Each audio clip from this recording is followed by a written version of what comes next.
Sejam bem-vindos às aulas de Mandarim em Casa do Instituto Confúcio da Universidade de Aveiro.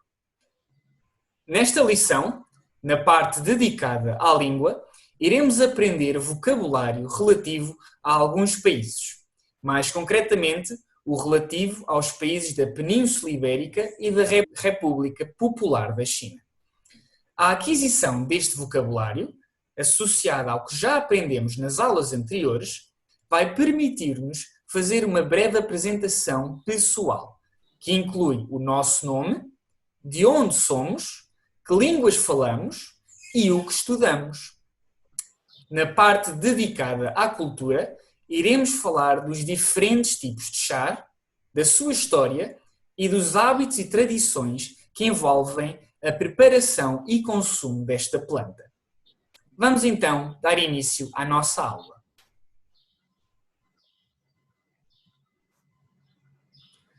O vocábulo que podem ver no ecrã, que em mandarim se diz 中国，中国， significa China. 中国，中国， China. 中国，中国。 Podem ver também uma frase no canto inferior direito do vosso ecrã. Vamos ouvir como se lê esta frase. 我是中国人。我是中国人。 Já chegamos a um ponto nas aulas de Mandarim em Casa do Instituto Confúcio da Universidade de Aveiro que nos permite reconhecer uma grande parte dos caracteres que usamos nos exemplos linguísticos. Vamos, contudo, analisar estes exemplos. O primeiro caractere que se encontra nesta frase é o pronome pessoal de eu, que em mandarim se diz 我， à sua direita está o caractere do verbo ser, que em mandarim se lê 是，是。 Estes dois vocábulos já os aprendemos em aulas anteriores e sabemos que, juntos, têm o significado de eu sou. Vamos continuar. Vimos há pouco a palavra 中国，中国， e aprendemos que esta tem o significado de China. Mas o que significa o caractere que se encontra imediatamente depois? Este caractere tem o significado de pessoa ou cidadão. E em mandarim diz-se 人，人。 na língua chinesa, quando queremos expressar uma nacionalidade, colocamos este último caractere 人，人。 depois do nome do país. Agora que já sabemos que China se diz 中国，中国， e que pessoa ou cidadão se diz 人，人。 com os conhecimentos que temos, podemos formar a frase eu sou chinês. 我是中国人。我是中国人。 Eu sou chinês. 我是中国人。我是中国人。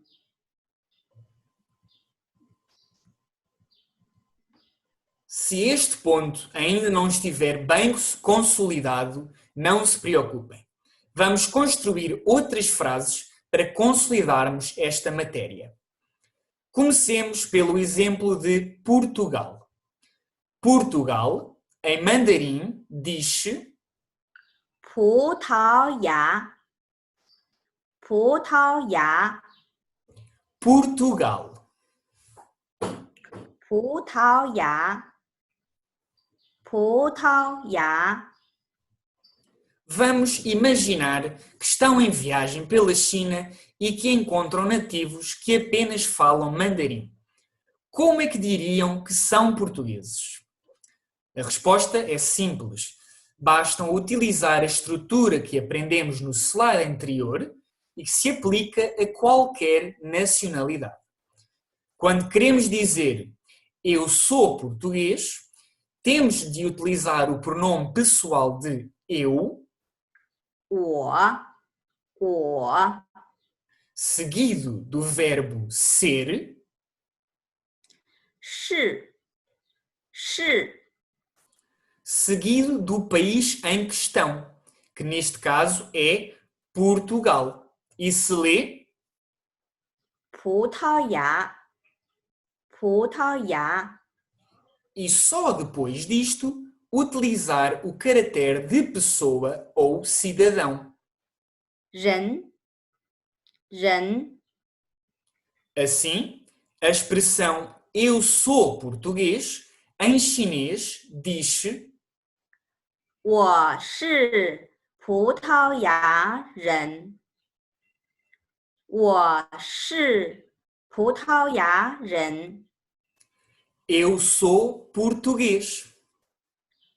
我是葡萄牙人，我是葡萄牙人。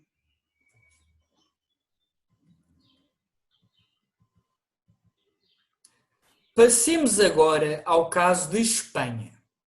Espanha, em mandarim, diz 西班牙，西班牙， Espanha, 西班牙，西班牙。 replicando a estrutura já aprendida, a frase eu sou espanhol, em chinês, diz 我是西班牙人，我是西班牙人， eu sou espanhol. 我是西班牙人。 Devem fixar o caractere de pessoa ou cidadão. Coloca-se sempre depois do país, nunca antes. Vamos ouvir a frase novamente. 我是西班牙人，我是西班牙人。 Já sabemos que eu sou português se diz 我是葡萄牙人，我是葡萄牙人。 e então como é que se diz eu falo português? Para formarmos esta frase, temos de aprender o verbo falar, que em mandarim se diz 说，说， falar. 说，说。 Assim, antes do verbo falar, 说，说， colocamos o pronome pessoal pretendido, neste caso o eu, 我， e, por fim, a língua em questão. Como se diz língua chinesa? Reparem no quadrado do canto superior direito do vosso ecrã com dois caracteres. O caractere da esquerda 汉， é o grupo étnico que representa 91,6% da população da República Popular da China. O da direita 语， significa língua. Os dois caracteres, lidos nesta sequência, 汉语，汉语， significam língua chinesa. Utilizando todas as palavras novas que já aprendemos, eu falo chinês, diz 我说汉语，我说汉语。 Na linha de baixo, podem ver as duas construções frásicas que aprendemos hoje. Eu sou chinês à esquerda e eu falo chinês à direita. Ouçamos como se pronunciam estas duas frases. 我是中国人，我说汉语。我是中国人，我说汉语。 Se um cidadão português se quiser apresentar, basta substituir o país e a língua e usar esta mesma estrutura frásica. Mas como se diz língua portuguesa? 葡萄牙语，葡萄牙语。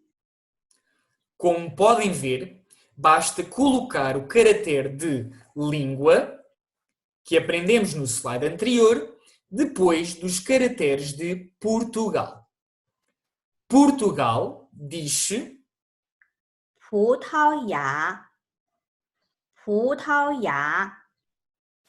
e língua diz 语，语。 o que resulta em 葡萄牙语，葡萄牙语。 o mesmo se aplica a quase todas as línguas existentes no mundo. Vamos ver agora o caso de Espanha, que se diz 西班牙，西班牙。 associando-lhe o caractere de língua, obtemos o sentido de língua espanhola. 西班牙语，西班牙语。 Vamos agora fazer uma breve apresentação, utilizando as palavras que aprendemos hoje, às quais vamos juntar ainda o verbo estudar, que em mandarim se diz 学习，学习， estudar, 学习，学习。 como podem verificar, o verbo estudar 学习，学习。 está precedido de um caractere que, em mandarim, se lê 在，在。 e que pode ter bastantes usos e significados.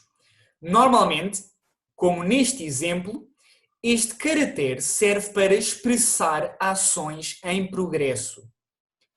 Ouçamos a frase em chinês. 我在学习汉语。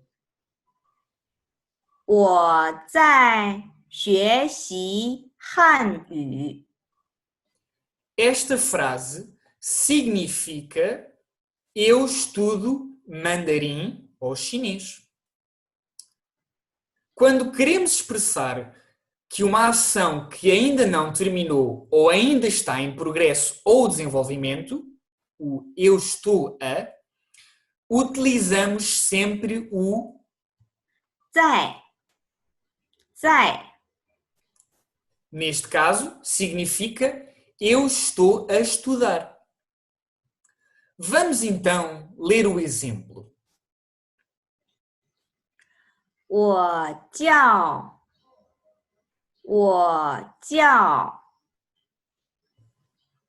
我是葡萄牙人。我是葡萄牙人。我说葡萄牙语。我说葡萄牙语。我在学习汉语。我在学习汉语。O que a professora acabou de ler tem o significado de eu chamo-me, e aqui inserem o vosso nome, eu sou português, eu falo português e eu estou a estudar mandarim. Não se esqueçam, quando queremos expressar que uma ação ainda não terminou ou ainda está em progresso ou desenvolvimento, utilizamos sempre o caractere 在。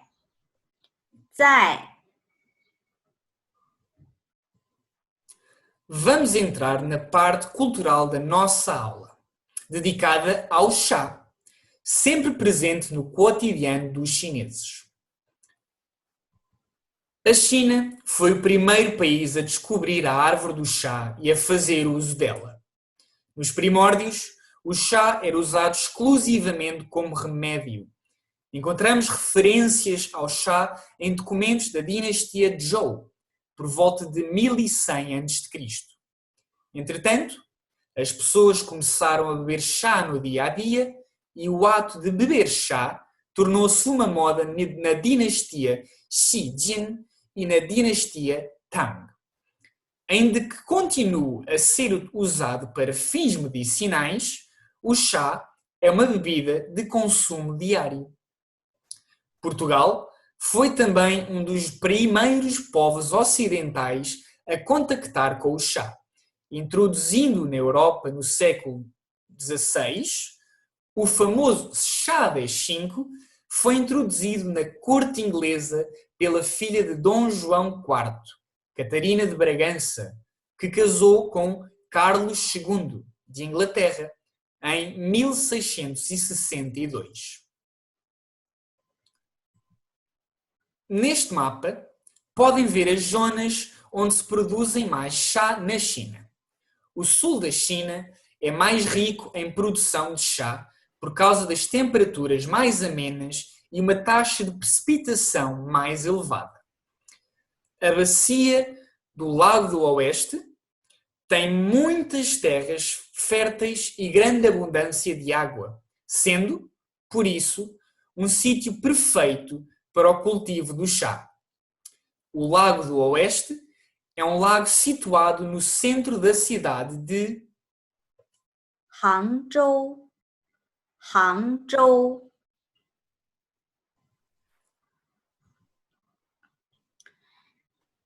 Qimen. Era um condado na província de Jiangxi. O lago Dongting, ou Lago Dong, é um dos maiores lagos da República Popular da China e situa-se na província de Hunan. Por fim, Anxi. era um condado na província de Fujian.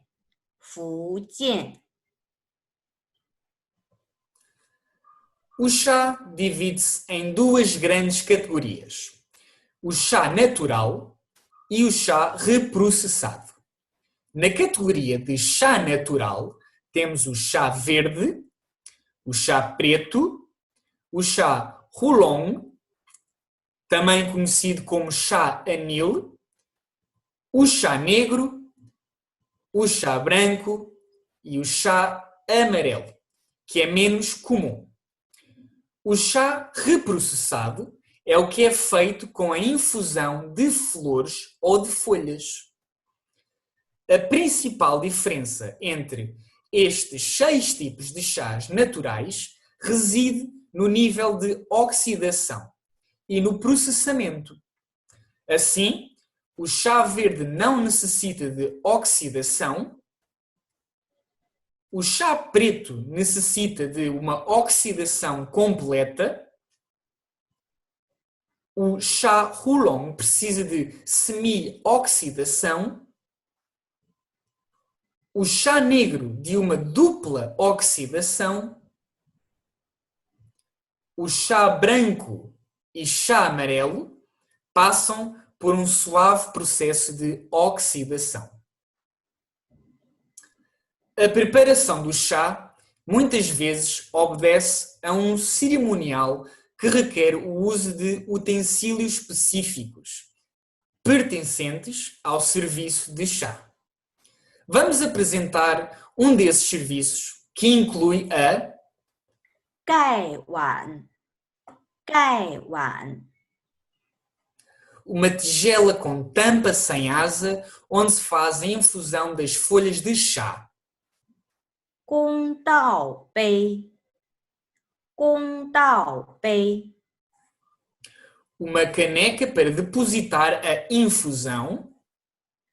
茶漏网，茶漏网， Uma rede para filtrar as folhas.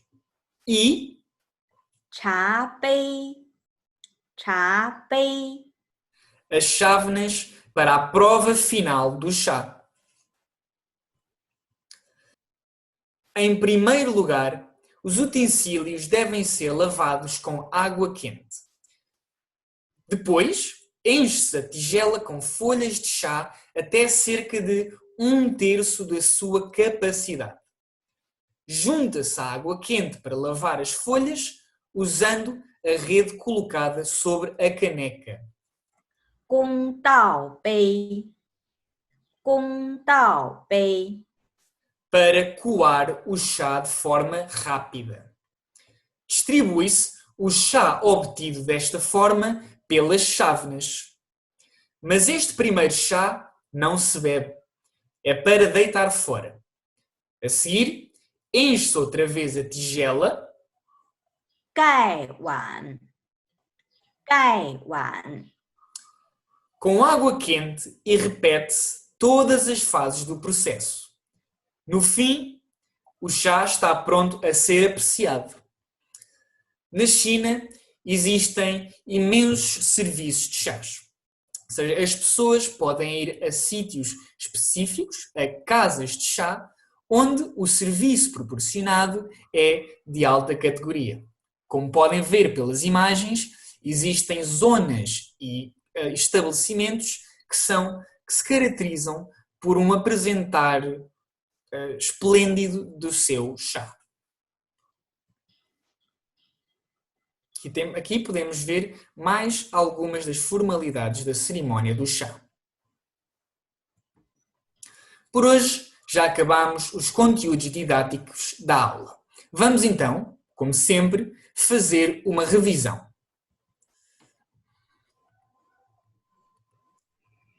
Nesta aula demos o verbo falar, que em mandarim se diz 说，说， falar. 说，说， Para utilizarmos corretamente o verbo falar, antes do verbo, colocamos o pronome pessoal pretendido. E, por fim, a língua em questão. A professora vai ler agora os exemplos dados. 我是中国人，我说汉语。我是中国人，我说汉语。 Os exemplos que a professora acabou de ler têm o significado de eu sou chinês e eu falo chinês. Vamos agora ver como utilizar o verbo falar, mas na nossa língua materna, o português.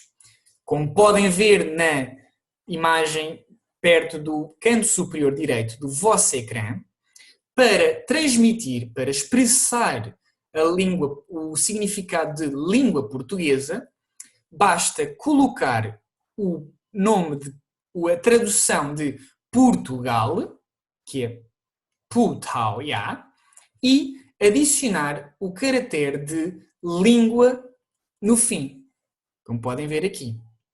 Portanto, estes três caracteres têm o significado de Portugal e no fim adiciona-se o caractere de língua. Isto funciona para quase todas as línguas do mundo e, neste caso, expressa o significado de língua portuguesa. Vamos ver agora os exemplos dados no slide. 我是葡萄牙人。我说葡萄牙语。我是葡萄牙人。我说葡萄牙语。 Os exemplos que a professora acabou de ler têm o significado de eu sou português e eu falo português. Vamos agora fazer uma revisão da apresentação que aprendemos. A professora irá ler todos os exemplos dados que formam esta apresentação.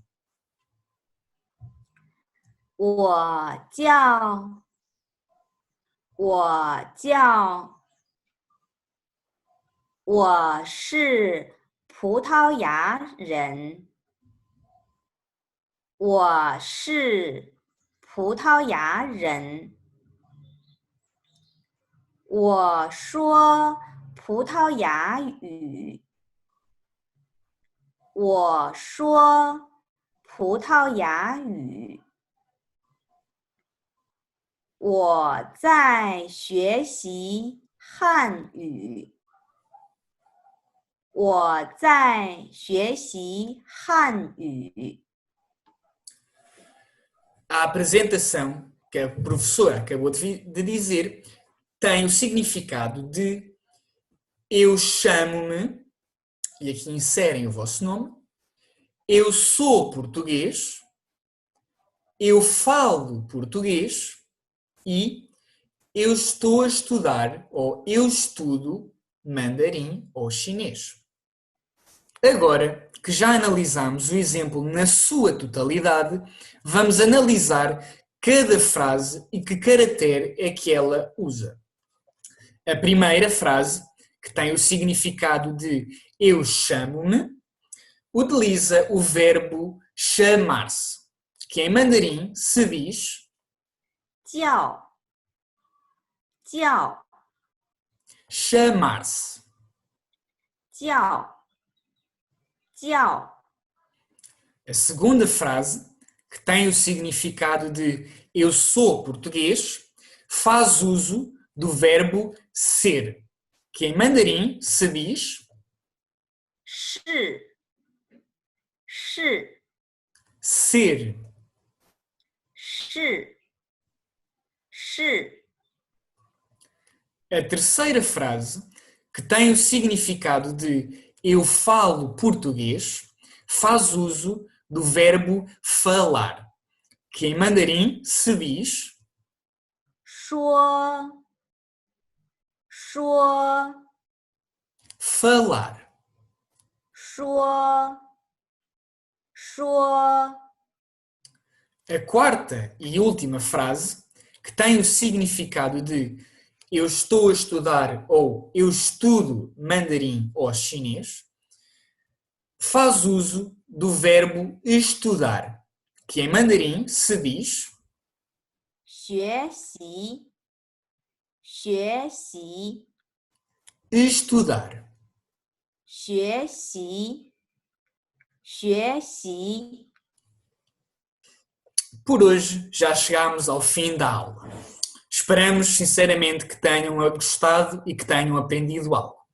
Em nome do Instituto Confúcio da Universidade de Aveiro, gostava de agradecer por terem passado estes momentos connosco. Como sempre, se tiverem alguma dúvida ou alguma questão, não hesitem em contactar-nos. 再见! 再见。